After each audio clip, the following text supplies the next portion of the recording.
Les téguments en long, en large et en travers, c'est juste après le générique.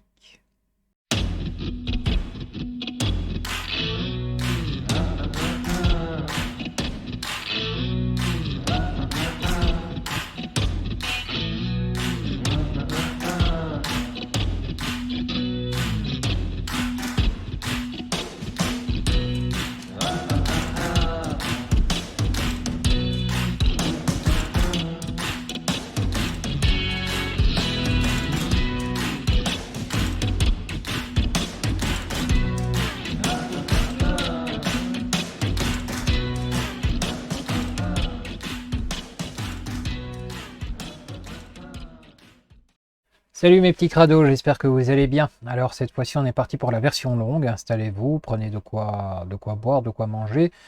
On va explorer le système tégumentaire. Donc dans la vidéo courte, format court si vous y passez, j'ai vaguement expliqué que nous avions déjà vu aborder l'idée que le corps humain est constitué de plusieurs systèmes différents. Je vais tous les renommer, hein, tant qu'à faire. Nous avons donc le système tégumentaire, le système squelettique, le système musculaire, le système nerveux, le système sanguin, le système endocrinien, le système immunitaire ou lymphocytaire, c'est selon. Nous avons le système respiratoire, digestif, urinaire, cardiaque et le système reproductif. Enfin, ça dépend comment on préfère le dire. À ce propos d'ailleurs, je pensais pouvoir évoquer ce sujet et puis je me suis ravisé un petit peu en me disant que système reproducteur, c'est quand même un peu un sujet pour adultes. On est sur une plateforme, une multiplateforme où le public est général, où tout le monde et n'importe qui peut tomber dessus. J'ai pas envie de commencer à mettre attention, interdiction moins de 18 ans, blablabla. Donc, plutôt que de me retrouver avec une vidéo qui ne sera finalement jamais diffusée, ou censurée, ou hachurée, ou coupée, ou machin, ou truc, je préfère abandonner l'idée de parler du système reproducteur. À la place, j'aborderai tout ce qui est organes sensitifs, hein, les yeux, les oreilles, etc., etc., etc. Vous allez voir, c'est très, très amusant aussi. Pour le système reproducteur, je vous invite à consulter la brique. Ah, non, pas mamie, hein, la brique. Ouais, mamie c'est aussi, mais la brique c'est mieux. Alors je vous disais donc dans l'introduction dans le format court que tégument vient du latin tegere qui signifie couvrir. Couvrir, c'est évidemment le rôle de la peau, des poils, euh, des ongles aussi, mais pas seulement. Il y a trois rôles principaux que j'ai évoqués, le rôle de protection, le rôle de communication et le rôle d'échange. Rôle de protection, les griffes pour commencer, hein, ça nous parle bien ça les griffes. Hein. Surtout chez certains et certaines qui aiment bien se faire pousser de très longs ongles pour pouvoir agripper. Hein, oui, non, non, je fais pas du sexisme. Il y a des hommes qui le font si vous savez. Mais dans un temps passé, à l'époque de l'âge des cavernes par exemple, c'était de précieux outils, hein, les ongles. Ils étaient un peu plus solides que ce qu'on a aujourd'hui, hein, mais pour garder les animaux, les griffes, ça reste quelque chose d'essentiel finalement. Votre chat, pour s'agripper, pour grimper quelque part, il a besoin de ses griffes. Quand vous lui coupez ses griffes un peu trop souvent ou un peu de trop, il a du mal. Le rôle de protection, donc, c'est pas seulement ça, c'est sur votre peau. Vous avez une flore bactérienne sur votre peau. Vous n'imaginez pas le nombre de bazars qui se promènent sur la peau. Alors, je sais que ça va en faire flipper certains et certaines d'entre vous, mais votre peau, il y a plus de monde sur votre peau que sur la Terre tout entière. Ok? On part de cette idée-là, vous comprenez un peu ce que je raconte. Il y a plus de monde sur l'intégralité de votre corps, de votre peau, que sur la planète tout entière. Il y a des milliards et des milliards et des milliards de bactéries qui forment votre flore bactérienne. Et alors, cette flore, c'est votre première barrière de protection par rapport à l'extérieur. Alors, je sais que la tendance, étant donné le climat covidien actuel, est de se frottouiller les mains avec du gel hydroalcoolique toutes les 10 minutes. Mais je suis obligé d'objecter avec force. Hein. Je trouve ça complètement couillon quand on sort d'un magasin, on est dans une galerie commerciale, hein. On sort d'un magasin A qui est juste ici pour aller au magasin B qui est juste là, on vous fait passer les mains au gel là-bas, et puis les mains au gel là-bas, et puis les mains au gel un mètre plus loin, puis un mètre plus loin, puis un mètre plus loin. En attendant, vos mains, elles n'ont plus de fleurs bactériennes. Donc si vous vous coupez, à un moment donné, le risque d'infection est un peu plus élevé et la cicatrisation sera un peu plus dégueulasse. Bon, je vous dis ça, je vous dis rien. Qui c'est qui vient me casser les pieds? Bon, je verrai plus tard, c'est rien. Du coup, si vous éliminez sans arrêt par hygiène cette flore bactérienne, que ce soit avec du gel hydroalcoolique, de la solution hydroalcoolique ou de l'eau et du savon, point trop d'en faut. L'hygiène, c'est l'hygiène. L'hygiène, c'est être propre. Être propre ne signifie pas ne plus posséder de flore bactérienne. Être propre, c'est se laver les mains après avoir été aux toilettes, par exemple. Être propre, c'est se laver les mains en passant à table. Donc avant d'entrer, de mettre les pieds sous la table, de prendre ses couverts et de manger, on se lave les mains, forcément. Le matin, le soir, on se lave. On a passé la journée dehors, on a passé la nuit dans le lit, on a transpiré, on se lave. Ok, jusque-là, pas de problème. Mais il existe des gens qui se lavent 4, 5, 6 fois par jour parce que ils ont une espèce de pathologie ou de lubie d'être en permanence propre, toujours propre, excessivement propre. C'est pas super bon, c'est pas bon pour la peau, pour le renouvellement cellulaire, etc. Et votre flore bactérienne, vous en avez besoin. À l'hôpital, par exemple, le personnel soignant se passe les mains au gel hydroalcoolique parce que elle passe d'une chambre, la vôtre, à une autre, celle de votre voisin. Donc elle évite de transporter votre flore bactérienne vers le corps du voisin. Je sais, ça n'a aucun sens. Les mains, surtout, je parle. Mais l'idée, c'est d'éviter de transporter vos microbes au corps voisin, parce que vos microbes seront peut-être de potentiels agresseurs pour votre voisin et vice-versa. La flore bactérienne est différente chez tout le monde. Donc ça, c'est le rôle de protection. Dans le rôle de protection, on a encore une troisième capacité qui est l'absorption des chocs. La peau, par exemple, de la paupière fait 0,3 mm.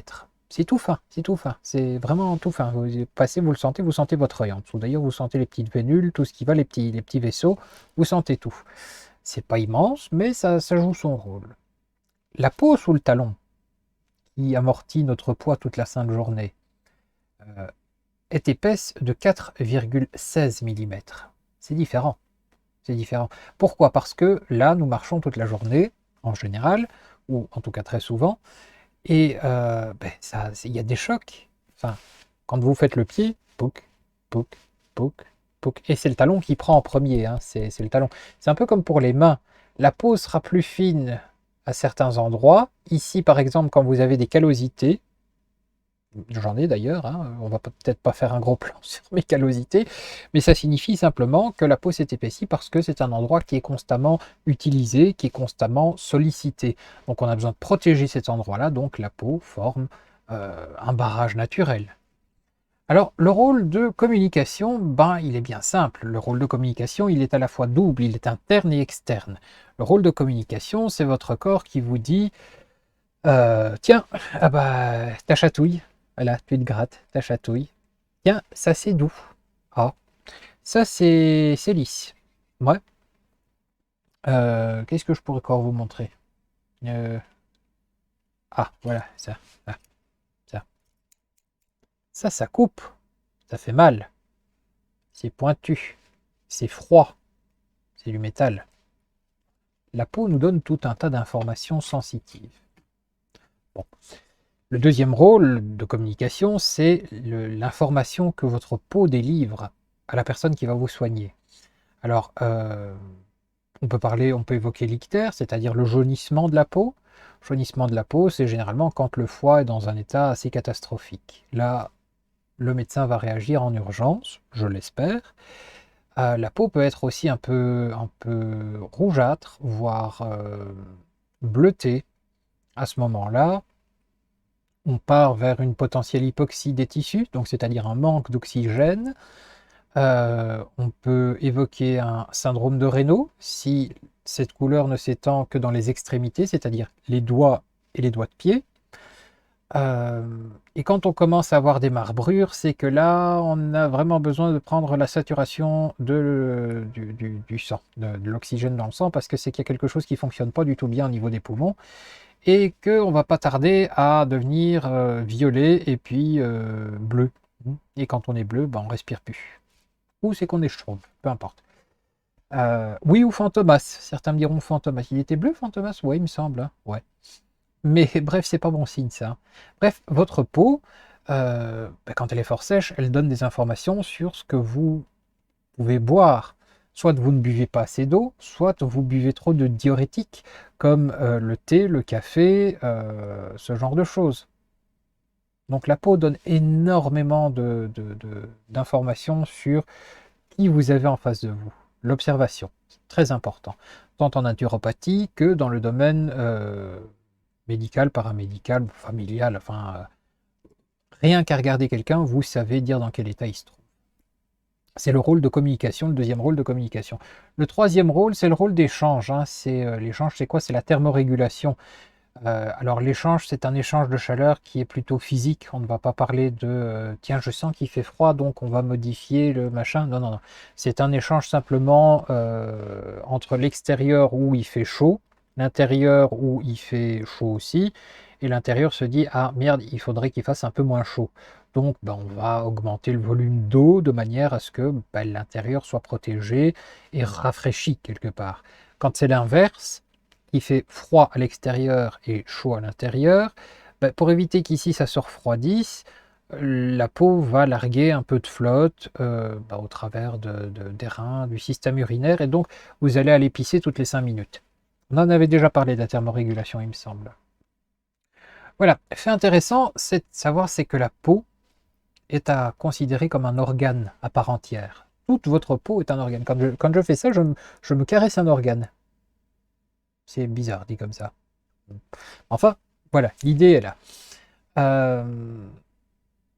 Alors, je voudrais passer sur une image, une petite image. Non, j'ai encore un truc à vous dire. La peau représente le poids de 5 à 7% d'une personne adulte. Donc, je ne vais pas passer mon temps à vous donner des chiffres de poids parce que ça va varier selon les poids. Mais vous prenez votre poids, vous faites, allez, entre 5 et on va dire 6%, une moyenne de 6%. Vous prenez 6% de votre poids corporel, donc en kilos total, et vous aurez le poids de votre peau, bêtement. Et puis le renouvellement, le renouvellement se passe en cycle de 21 à 28 jours. Voilà. Donc je voulais passer sur une petite image. Ça m'intéresse. Voilà. Alors pourquoi je vous montre cette image? Mais premièrement parce que cette image me fascine. Bon, la qualité est dégueulasse, on est d'accord, c'est pixelisé, c'est affreux, mais cette image me fascine. Dans la mesure où vous avez ici à peu près toutes les teintes de peau qui existent dans le monde. Enfin, pas toutes les teintes parce qu'il y a des teintes qui sont vraiment très différentes, mais vous avez les nuances. J'adore ça, les nuanciers, ça me fascine. Je regarde en même temps que vous. Nous partons d'un blanc, blanc très pâle ici vers un noir ébène. Je trouve juste cette diversification fascinante, sachant qu'à la base, les premiers êtres humains partaient de cette couleur-là, n'est-ce pas? Oui, oui, on est issu du continent africain. Il y a très très longtemps, il y a perpète là. Et puis on a décidé de crapahuter, de se balader, de machin. Et puis de fil en aiguille, d'environnement en environnement, on a commencé à passer à cette teinte-là. Voilà. Alors, pourquoi est-ce que je vous montre ça? Ben, pour vous parler des principales raisons pour lesquelles ces trois peaux existent. Pourquoi est-ce qu'on a une couleur différente? Alors, sont responsables trois pigments particuliers. La mélanine que vous allez trouver sur le bras le plus à droite, sur le bras qui est juste à côté. Donc les deux qui sont fort foncés. La mélanine, c'est ce qui donne la couleur noire. Ça passe du jaune au noir. C'est une grosse accumulation de mélanine qui est là et qui s'explique par cette accumulation par l'exposition prolongée au soleil. Alors quand je dis exposition prolongée, ça ne veut pas dire que si vous foutez pendant une semaine dans le désert du Sahara, vous allez devenir noir ébène sans protection. Au mieux, vous aurez quelques petits coups de soleil. Au pire, ben, vous serez carbonisé comme une saucisse. Voilà, donc quand je parle d'exposition prolongée, je parle de génération en génération.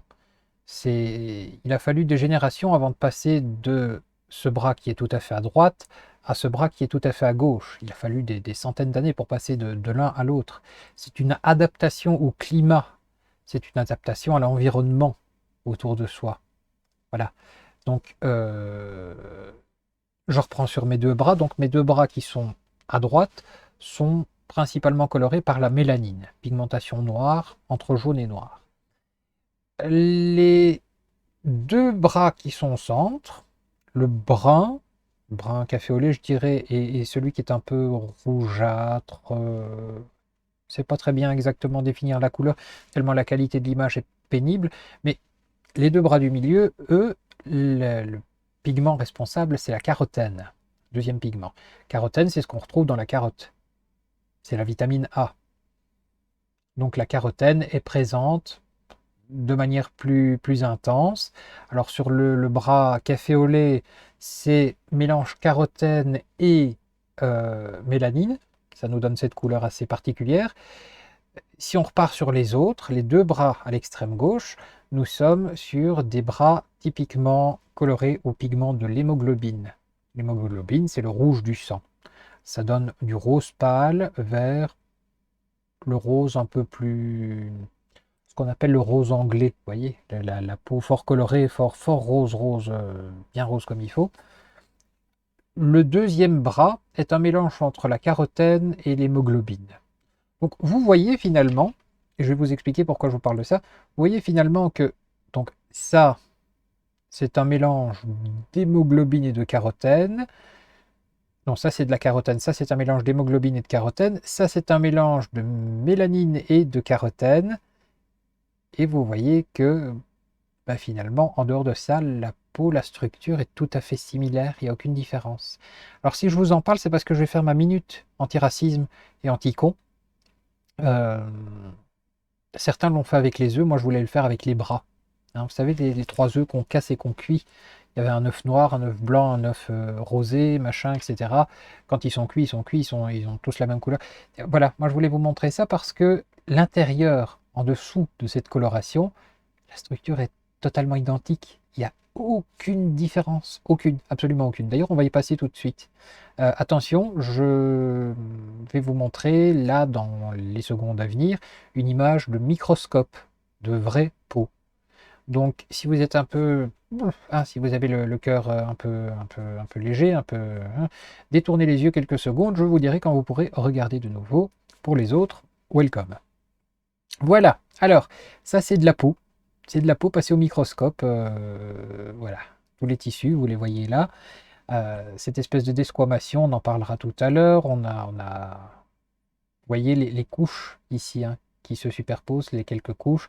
Ça, c'est la couche la plus superficielle qui va desquamer et qu'on va perdre au bout du compte. Hein. Ça représente sur une vie, je pense que c'est 63 kilos, environ 700 grammes par an. Voilà. On perd 700 grammes de ce machin-là par an. Oula. Donc ça, c'est la partie superficielle. La partie supérieure, c'est ce qu'on appelle l'hypoderme. Voilà. Non, l'épiderme. L'hypoderme, c'est tout en dessous. Je me corrige. Hop, je passe sur la partie suivante. Vous pouvez regarder, les gens qui avaient le cœur un peu léger. La partie suivante montre justement l'épiderme dont je parlais. L'épiderme, vous voyez, c'est ça.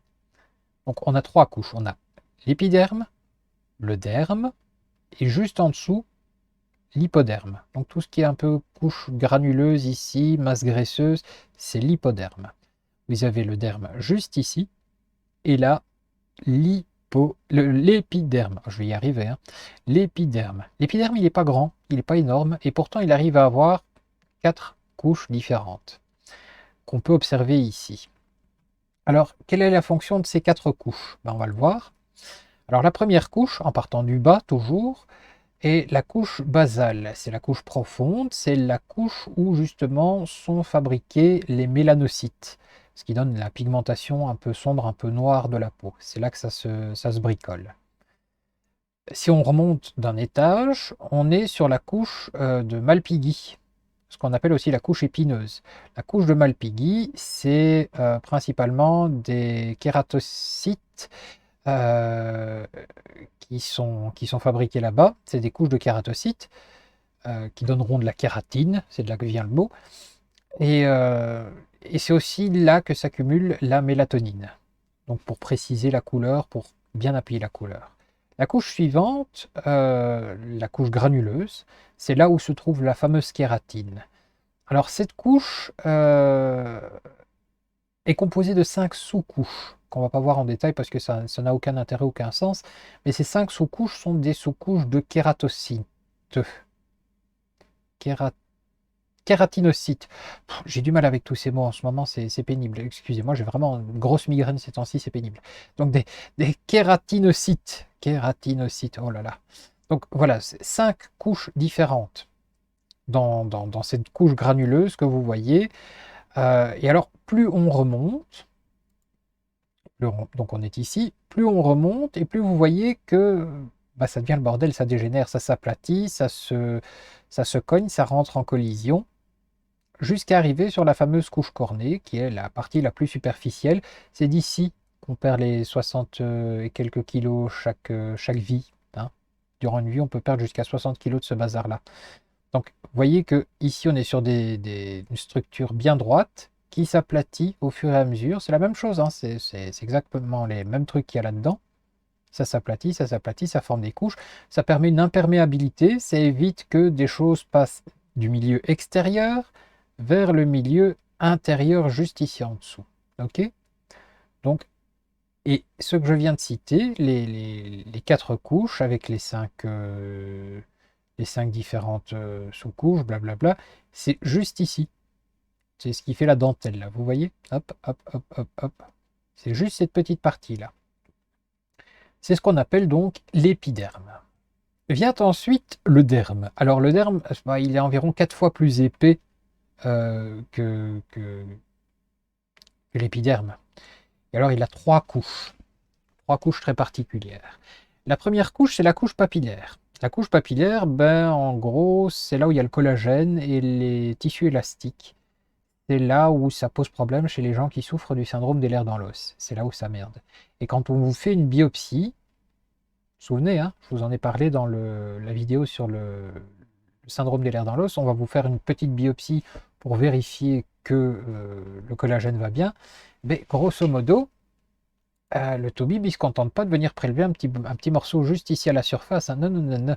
Il va venir prélever un morceau ici, quelque part. Je ne sais pas où exactement, mais ici.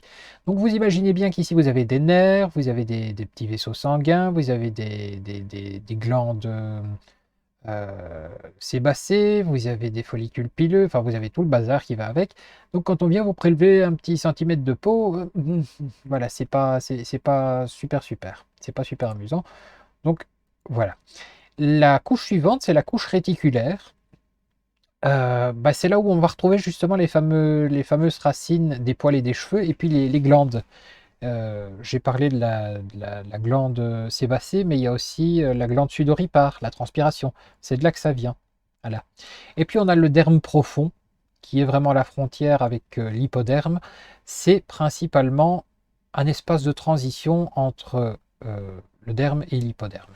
Pas grande fonction à expliquer ici en tout cas. Alors on va passer sur la dernière partie avant de conclure la vidéo, qui est l'hypoderme. Voilà. L'hypoderme, ben, comme vous le voyez, c'est blanc sur l'image. Hmm. C'est fort blanc. Euh, c'est parce qu'il y a beaucoup de graisse en fait. C'est là que se situent les masses graisseuses. Vous savez, quand vous voulez perdre du poids là, voilà, la graisse elle se situe juste là-bas dans l'hypoderme, hein. C'est là aussi où se régule la température. Et c'est cette fameuse euh, partie du tégument de la peau qui sert de protection. C'est elle qui est plus épaisse, par exemple, sur les fesses ou sur les talons ou sur les paumes des mains que sur les yeux, les paupières. Voilà, c'est parce que l'hypoderme est beaucoup plus épais à ces endroits-là qui sont fort sollicités. Voilà, ça conclut un petit peu. Bon, je vais vous montrer la dernière image que j'avais prise qui est un peu plus détaillée, où vous voyez vraiment, hein, euh, l'épiderme. Ça représente vraiment que ça. C'est tout petit, hein, c'est minuscule. C'est vraiment très superficiel. Vous avez le derme, hein, qui représente, lui, 4 fois plus. Alors ici, ils ne mettent que 2 couches, mais enfin, bon, il y en a plusieurs. Et puis vous avez l'hypoderme qui est également très petit, un peu plus grand que l'épiderme, un peu plus épais. Et vous voyez que tout ce qui est structure nerveuse, ben, on est sur le bas du derme. Tout ce qui est vasculaire, dermique, ben, c'est vraiment aussi sur le bas du derme. Euh, ben là, par exemple, vous voyez l'image d'une glande sudoripare, hein. La transpiration, ça vient de là, de cette cochonnerie là en serpentin. Et hop, ça ressort par ici. Ploup.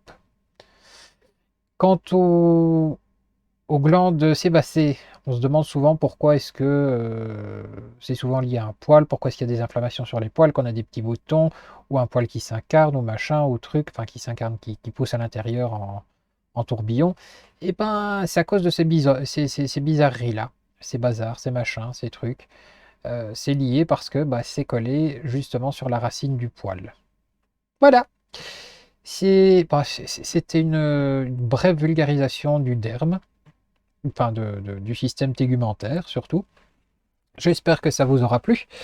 Je me rends compte quand même que c'est assez fatigant de faire à la fois une courte vidéo et une longue vidéo. Donc je vais peut-être espacer les publications, ne m'en veuillez pas. Tout ce qui concerne en tout cas les sujets très sérieux. Je rajouterai davantage de contenu exploration un peu paranormale parce que ça ne demande pas énormément d'énergie ce bazar là. On met la vidéo, on regarde, on commente et puis basta quick, c'est parti. Euh, Ici, par exemple, je me sens fatigué. Là, comme je vous l'évoquais dans la pathologie, dans le côté pathologie sur la théorie des cuillères, là, je sens que j'en ai dépensé quelques-unes des cuillères. Donc, si vous avez des cuillères en trop, n'hésitez pas à me les envoyer, je suis preneur, hein. Mon adresse mail est juste en dessous. Non, je déconne. Surtout, ne faites pas ça. J'ai vu le cas d'une personne qui avait dit ça et qui a reçu dans sa boîte postale, je ne sais plus combien de cuillères, de toutes les sortes, de toutes les tailles et de toutes les matières. Bref, si vous avez de l'énergie, envoyez-la moi. Voilà, c'est mieux comme ça. Bien, la prochaine fois, qu'est-ce qu'on va aborder la prochaine fois? Ben, en anatomie, on va partir sur le système squelettique. Et ça va être un peu plus prise de tête, un peu plus complet, un peu plus complexe. Et je vois foutrement pas comment je vais faire un format court avec le système squelettique. On va voir, ce sera la prochaine fois. D'ici là, portez-vous bien mes petits crados et à bientôt. Ah oui, n'hésitez pas, surtout, souscrire, la petite cloche, le petit commentaire, le petit like. Merci. À bientôt mes crados.